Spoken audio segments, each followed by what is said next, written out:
We need it. Oxygen. It's why we breathe.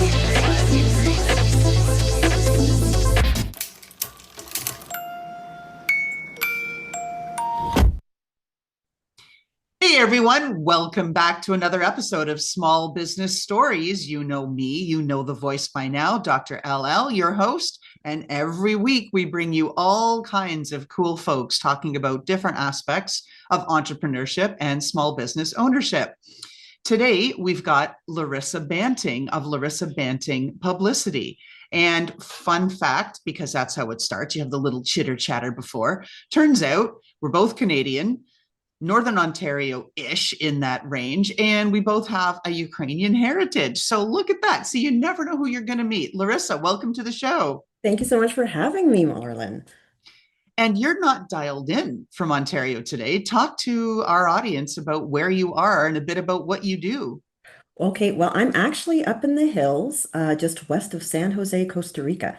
It's a very different climate than Ontario, and I am a publicist. So I've been in PR since 1993.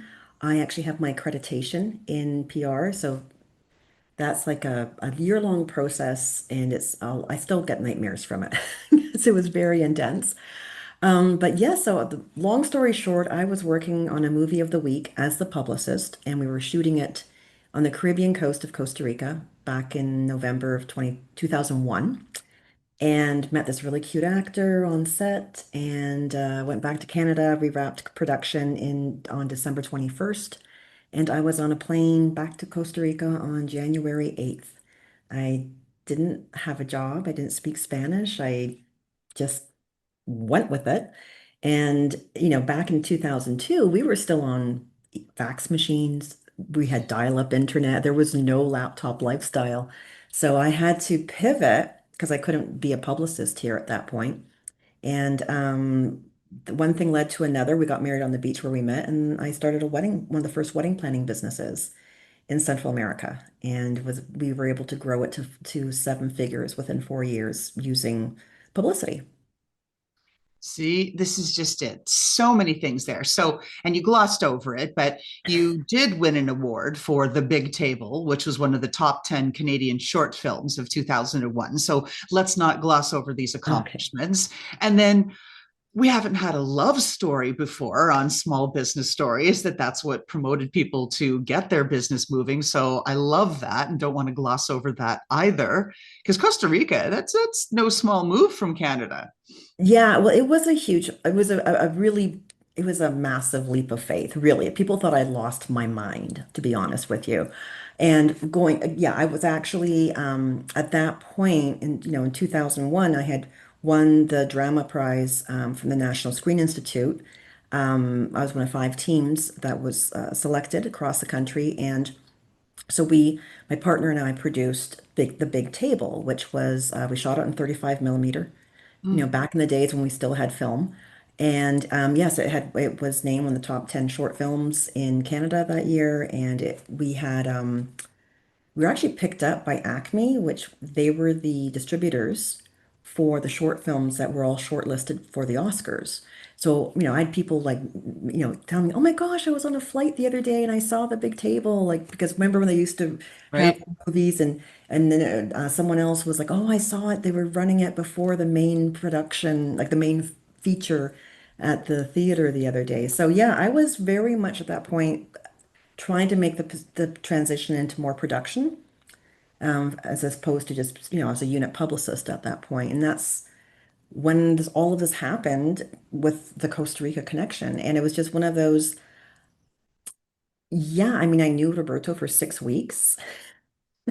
And then we just kept a long distance, relationship through phone and email. This is before we had, Zoom or WhatsApp or anything like that. And so it was really a huge leap of faith. And because at that point I was about to move to Toronto I was living in Edmonton, and I was about to move back to Toronto and work with CTV network, which is like the largest private network in Right. Canada, because the movie of the week that I've been working on was through them. And I garnered like a million lines of PR during production. just in Alberta alone. So like they were, and we got, like, I got the two covers of the TV Times when it went to air. And anyway, so it was like everything was being rolled out. Like I had everything set to like for to make this next big leap. And I just threw basically turned my back on it and said, I'm going to take this really this road that's filled with palm leaves and who knows what, and Arts. and hearts, lots of hearts, and yeah, and just see what how life unfolds. And yeah, so everyone back home was, I mean, obviously they were concerned, Right. because it seemed like I was making a horrible choice for for my career, but I just had a lot of faith. And yeah, it wasn't easy at first. When I first got here, I was teaching English for like $3 an hour. Because what am I going to do? Like, first of all, Costa Rica does not have a very high hourly wage. And I didn't have the language skills. And there's an opportunity, like I said, to start a wedding planning consultancy, and I did that, and didn't have the money because again, 2002, there was no social media. You either bought ads in the really glossy wedding magazines, and that you could buy a car for the cost of one ad. I didn't have that kind of money. Or you had Google ads, like that was it. So through a friend, I heard about someone who was starting a PR agency in New York, because back then we were very much in our silos. And I knew the film and television world. I did not know tourism or wedding world PR, like media people. So I hired her. I was like her first client. And because of that, we got, I did a whole junket. I went up to New York City, met with the editors of like Martha Stewart weddings, and was on Martha Stewart Living Radio. I did a 30-minute interview. And so that started things rolling. And we ended up being the very first wedding south of Mexico to be featured in a major wedding magazine, which was Modern Bride. And then that just kind of kept things moving. And Destination Weddings and Honeymoons magazine created something called the A List, top 30 wedding planners in the world. And because I had been in the media and they were seeing me and my weddings and all these different magazines, they pegged me, and I was one of the 30. I was the only one in Latin America and, well, outside of Mexico. And honestly, Lauren, do you think I didn't think I was on the top 30? Because there were some really amazingly talented people out there, but it was the perception because they saw me in the media. So I got that award. That kind of blew the barn doors off the whole business because now I had legitimacy. Because again, thinking this is like early 2000s, a lot of people couldn't pick Costa Rica out on a map. They thought that, like asking someone to send a couple, yeah, just wire $20,000 for a wedding to Costa Rica. There was some like, oh, are you sure about this? It seems a little bit Right, shady. right. And but that gave me the authority and legitimacy. And so that following year, we hit seven figures in our business. And I had 14 employees at one point. Yeah. Incredible. And now, since then, you shifted back to the publicity and helping put others in the spotlight. So, talk to us about that shift because this is what our audience wants to hear. Very few of us decide, I'm going to be an entrepreneur. My business is going to be X, and I am going to make X widgets all day long and just do X, X, X every single day. But that's not how it works. And I love that I can say process and Z with you, right? It's X, Y, Z. So you might be like, oh, I was making X widget. Oh, now I'm making Y widget. Oh, no, no, Z widgets, right? And hearing, giving people sort of permission almost to understand and to accept that things aren't always going to go the way that you think. And you've got to embrace these new opportunities and be ready to pivot and do these things. But people like hearing about it because not everybody's open about it. It's like, yo, bros and Lambos. Yeah, I just hit this and look at me, seven figures, right? We don't talk about all of the nonsense that happened for the 9 years prior. So talk to us back to you and the question, making that pivot then away now from a seven-figure wedding business to publicity. Yeah, well, it was interesting because what happened was like we'd moved into this, we bought a property and we had like their office, I had 14 employees, and I was having my only child. And that was in 2000, January 2008. And I was just like, like we had like I remember there was 1 month we had 13 weddings. And I'm like, at home trying to manage all this because I wasn't going to the office. I was like, feeding a newborn. And I thought, something's got to change, man. I cannot be a mom to all these people. Like, and I'm the type of manager, I'm not a good manager. I admit that because I prefer that I just expect people to do their job. I don't want to micromanage, right? I'm just like, Go just be, do, go do, figure it out, be yeah. empowered, go. And there's a different culture here. And it was like a lot of hand holding, a lot of like drama. And like, like I remember calling in to the office and at lunch and no one's picking up. And I'm like, because we had like the office, we had the travel agency and the wedding business. And because this is back before there was Expedia or any of that kind of stuff. So we were doing all the travel. And that was where the real money was because we were getting like 20%, 25%, sometimes 30% commissions, everything except for the flights. So I'm calling and I'm like, so then I'm like, what is going on? Like, someone's got to be answering the phone. So we need to have a schedule so that everyone rotates. Some people take a lunch at 11, some at 12, some at 1. You would have thought I asked them to like give up their puppy. There was tears. And I was like, this is a job. It's not high school. So you know what happened? They quit. So yeah, yeah, Wow, yeah, high drama. very high drama. So it got to the point though. So I was like, you know what? So I put the travel agency up for sale. Now this is 2008. Remember, this is when we had the Oh, just before the financial financial meltdown, crisis. right? Excellent timing, Larissa. Excellent. Leave it Yes. to me. But you know what happened is I had two people and I sold it for the full off. What I was asking. I was asking 100 grand. And I had a bidding war and I sold it for 100 grand. Didn't discount it at all.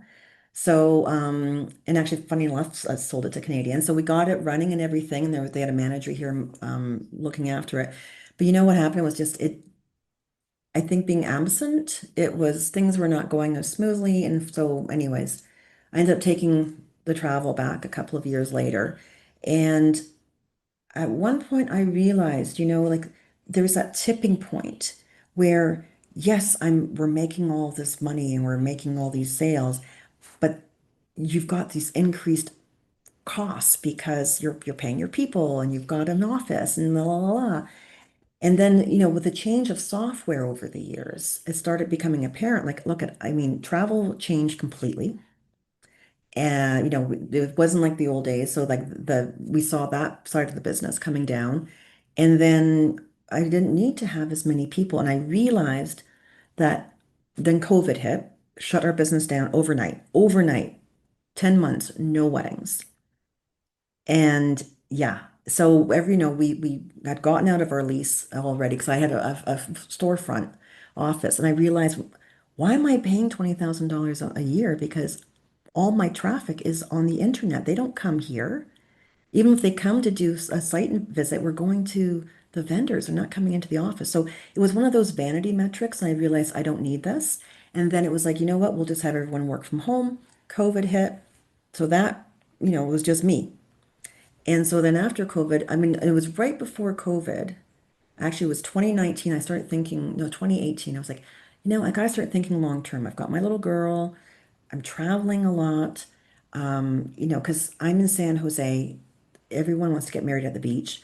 And some of those, like there were some weddings I would be traveling 6 to 8 hours driving because it was like down in the far south and dirt roads crossing, through rivers. And that was really I mean, weddings are stressful. And they said wedding planners are having one of the 10 most stressful jobs in the world. But for me, it was to travel because that was, mudslides, floods, electricity. Like you mean, I'm going to write a book about it one day because it was just, there's a reason why I color my hair. Um, but so I started going like, I was like, oh, when chatbots came out. And for some reason, I glommed onto chatbots and I created my first course. And I was going to be the chatbot girl. Right? Like, and then at one point I kind of realized, wait a second. I know I started doing copywriting because I've always was a good copywriter. And then it finally dawned on me because I was still running the wedding business, but I was kind of getting my on off ramp ready. then I woke up one day, I'm like, Larissa, you idiot. Like you have this accreditation. Like you're one, there's only a few hundred people in Canada that have that, have attained that. You love PR, you're good at PR. Why are you trying to reinvent the wheel? And I think maybe as an entrepreneur, when you're talking about pivoting and whatnot, I think that maybe we have this wiring where we always have to go after something new to, like, I don't know if it's to prove ourselves. And I think maybe that's why I never thought for 2 years to go back to PR. And so, yeah, and when I finally did, and this was like the time, talk about perfect timing. I created my first course online called Pitch Perfect. It was about teaching how to pitch. I released it the first week of March. Our border shut down March 19 in 2000. This is 2020. So that little course was a self-liquidating offer. So if anyone, I don't people don't know about that. The idea of a self-liquidating offer is that you are running ads to like a $27 like mini course or whatever. And then there's an order bump.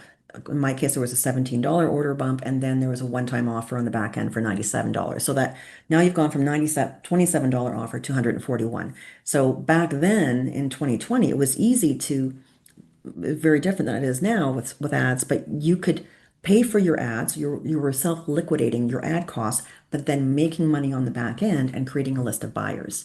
So that's what basically kind of saved my family and I during that whole COVID era, because my husband was a caterer. Mm. So yeah, both of our businesses shut down overnight, and luckily he got it. He's now a private chef for someone.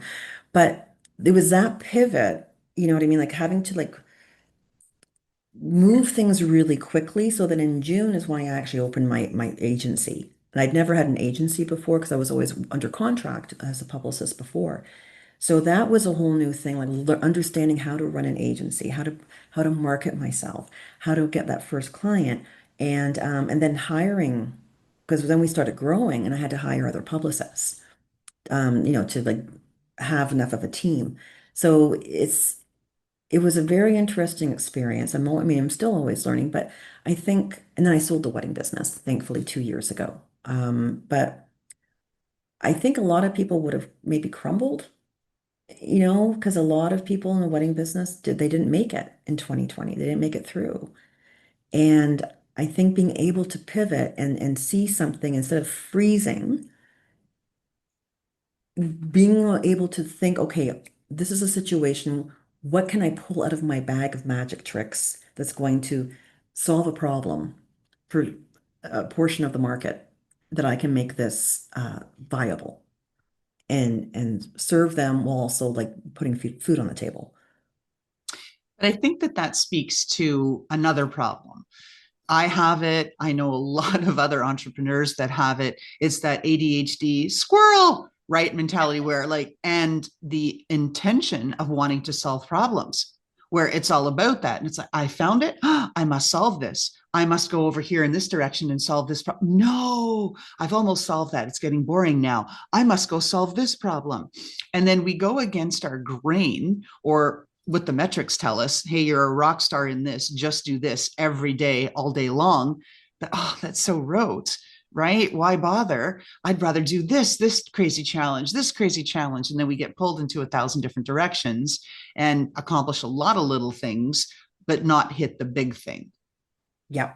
Yeah. And I mean, oh my God, like you're speaking to the choir here. And that has been like the last 2 years, I have been reining myself in because it's like, oh, nope, nope, nope. Is that offer going to serve us or no? So, I finally feel like I have really narrowed it down, and it's like I've cut out all the noise. It's like these are the offers. This is the only thing I'm going to focus on, and just dial it in and make it as like every iteration of it is going to just be better and better, as opposed to the squirrel. Oh, I'm going to do this new shiny thing. I'm going to do this new shiny thing. So you end up becoming a master of all, jack of all trades, master of none, because you haven't put in that 10,000 hours on that particular offer. And I think because as entrepreneurs, we're like, oh yeah, but I'm so good at this. I've already put in my 10,000 hours as a master. But we forget that offer that we're doing, could be a course or a summit or whatever it is, the more you run it, the more there's that 1%. If you can, every time you run it, if you can just 1% improvement, you mean that's where the magic really happens. But it's hard for the squirrel brain to be able to see that because it feels like, oh, this is too easy. Well, no, it's actually harder to Right. really dig down and see, okay, where's that little bit? Maybe, I don't know. I think because I was a professional dancer before. Oh, you've Um, done many things. I've I done love many that too. things. Right. Again, but this is part of the fun where you just tease it out and it's like, oh, I'll just throw that in there. Yes. I've won, film awards. Oh, and I danced with the Toronto Ballet. Yeah. I mean, right? Okay, Larissa, keep doing, keep going. But Okay, yeah, no, I know. My daughter always jokes that I'm like Barbie. She's like, Mom, what haven't you done? I mean, at one point I did puppet shows for the government. So yeah, that was fun. Anyways, nothing a little propaganda for the school kids. So why not? They got to get it somewhere, right? right, yeah. But I think because of like having been a dancer is like every time you're in the studio, it is every time you're looking for those micro improvements. And I always said if I wasn't getting a correction, there was something wrong, right? Because you're never perfect. And I've started horseback riding because my daughter was a competitive jumper and I'm like, so finally I'm like, I've always loved horses. Maybe I should try riding a horse. And so now I'm at that point where I'm starting to like learn dressage. Mm. And it's the same thing. It's like to the outside, it might look super boring. And like my daughter doesn't want to do it. She hates dressage because it's too boring. But when you start stripping away and really drilling down and going deep as opposed to wide, that's where the excitement happens because it's like a Rubik's cube. It's like, okay, I need to get more bend. So how am I going to do that? And then when you unlock it, it's like next level, you know? And that I think if more entrepreneurs thought about that key, I think it's like the secret. Go deep, don't go wide, because I think that will, it's like, yeah, all of a sudden you're going to have a complete Rubik's Cube instead of having like all the different colors all over the place and getting nowhere. And this has been the thing that I've been plagued with, even during my PhD, which is supposed to be 1 mile deep. Well, my professor wasn't there to support me, so I had to go form all these collaborations with these other universities and other professors. So I submitted my thesis as a collection of Cool. research projects rather than 1 mile deep. And it's just been the same ever since. All these wonderful business partnerships, people, oh, Loralyn, let's do this together. Yes, that sounds fabulous. And then it's this and this and this. And believe it or not, I have spent the entire of 2025, the entirety of the year, trying to distill it down. So I've eliminated some things, closed some businesses and stuff, all that kind of thing toward that vision of being able to focus on one thing, but it hasn't happened yet. I'm still scattered and I'm still trying to. So in 2026, my goal is, because I can't sustain this, I've really got to whittle it down. So I'm putting things into motion to try to make more of that happen. And I think, and then that's the thing where like we're so, I think as entrepreneurs, like our first instinct is say yes, right? Because Right? that's where the opportunity is. Yes, I'll do this partnership. Yes, I'll do this thing. But what I've come to realize is really the no's. Because when you say no, you open up more space for more Yes. things to happen. Because otherwise, like you said, yeah, you're scattered.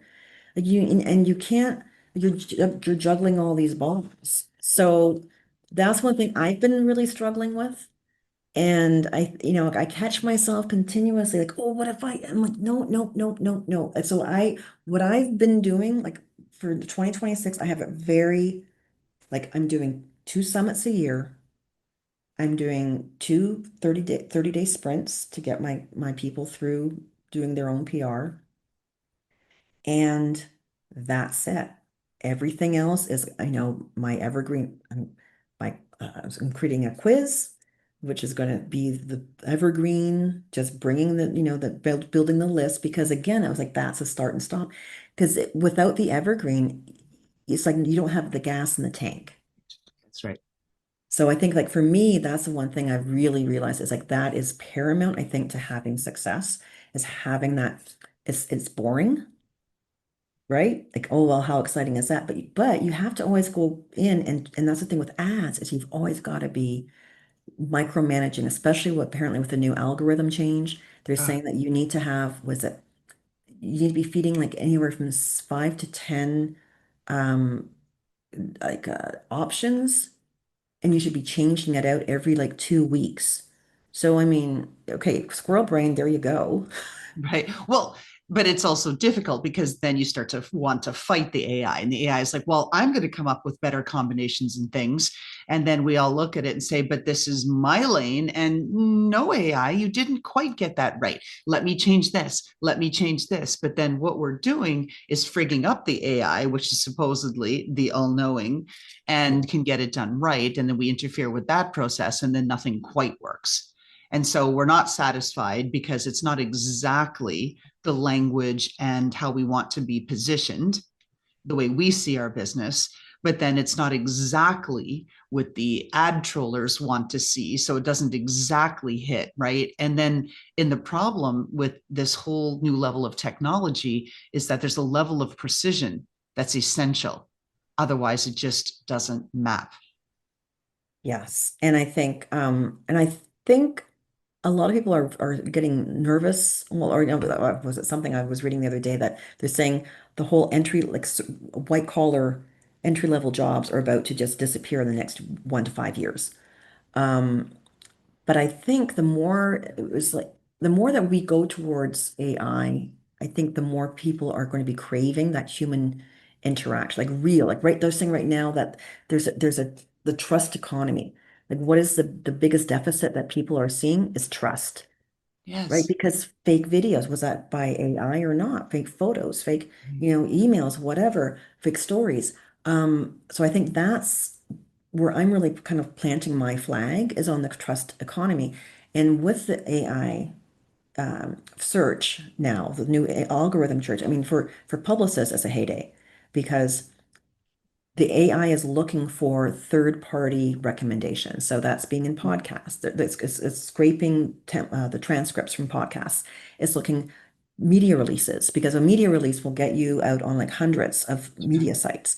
They're looking like, are you being cited in not just like the top outlets like Forbes and Success, et cetera, but those micro niche publications as the expert for that particular subject matter.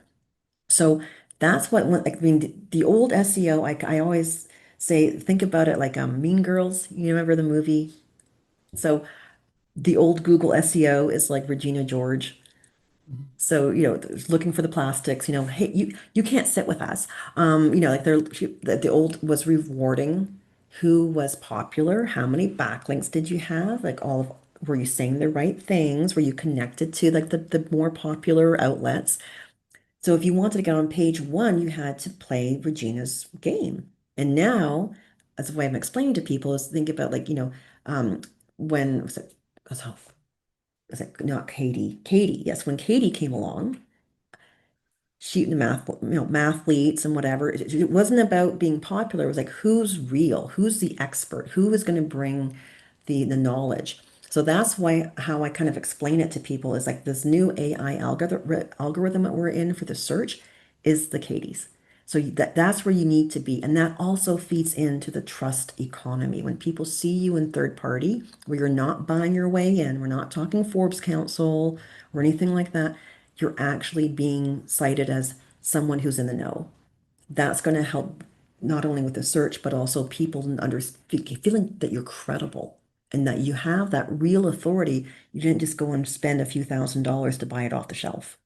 That's right. And that's the whole thing. It's shifting with the AI and the new engines and the way they crawl. We're shifting from SEO, right? That search engine optimization to GEO. So it's the global engine optimization to look at the picture of us or our companies in totality. And that's a huge shift.